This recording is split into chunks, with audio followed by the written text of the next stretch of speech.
Looking to the past to bring one of gaming's oldest franchises into the future, this is a title with some weight on its shoulders. Has the hero of time still got what it takes 25 years on? Let's find out with our review of The Legend of Zelda: Skyward Sword. With regards to the plot, Nintendo has clearly set out to make this Zelda a more cinematic story than ever before. Feeling like a breath of fresh air, we spent some time at the beginning of the game with the two main characters together, setting up the close bond between Zelda and Link.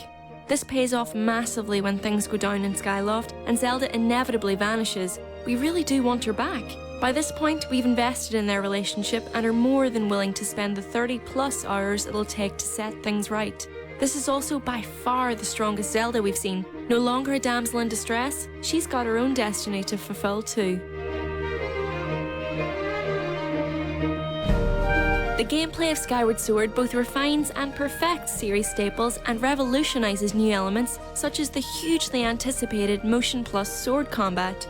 It's really a shame this game arrives towards the end of the Wii's life cycle, as it truly showcases the potential the Motion Plus controls have been hiding. Now Link doesn't just hack wildly, you can guide his slashes with precision, and this goes a long way in revitalising the combat. The new battle system requires some amount of skill and patience, and even routine fights can be challenging. Elsewhere, other gadgets benefit from the new controls too. Especially smooth is the bird flying and controlling the mechanical beetle, which is devilishly fun.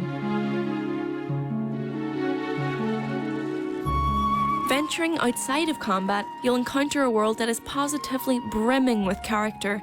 A smaller world than Twilight Princess maybe, but one that's crammed with secrets, side quests, and compulsive collectibles. Dungeons are smaller too, but the drudgery of block pushing is all but done away with and replaced with more engaging puzzles. Link has fewer items this time, but each tool in his adventuring pouch has a vital role to play.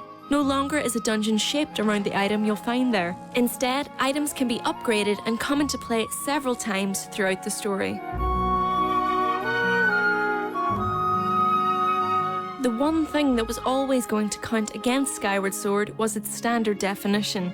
When you've got 360s to the left of you and PS3s to the right, how do you compete without HD capability? Great visuals don't always count on high resolutions and crisp lines. With Skyward Sword's art direction, Nintendo perfects a colourful visual style that evokes the wide-eyed, childlike wonder that this series has come to embody. Blending the beauty and ethereal look of Twilight Princess with the fun vibrancy of Wind Waker, Skyward Sword defies its graphical limitations. But every game must have some shortcomings, and Skyward Sword is no exception. To be fair, these are mostly weaknesses that have been with the series since Ocarina of Time, such as the irritating camera controls and constantly having to adjust your viewpoint.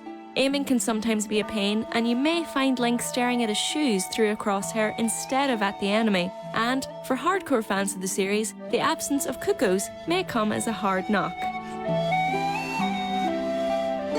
But these minor flaws pale in comparison with what we found to love about this game. Nintendo have captured what was great and groundbreaking about one of its best-loved franchises, and from those past victories crafted one unforgettable experience that doesn't just rely on our nostalgia, but creates new gaming memories and experiences for new fans too. But for long-time Link lovers, there are plenty of knowing echoes here that will transport you back to when you first set foot in Hyrule, no matter when in the franchise's 25-year history that happened to be. Skyward Sword is an origin story to a series that has been around for 25 years, one that many believed was starting to show its age. We can't help but feel this is only just the beginning. Again, it's rewriting the past and the future of the franchise, and The Legend of Zelda has never soared higher.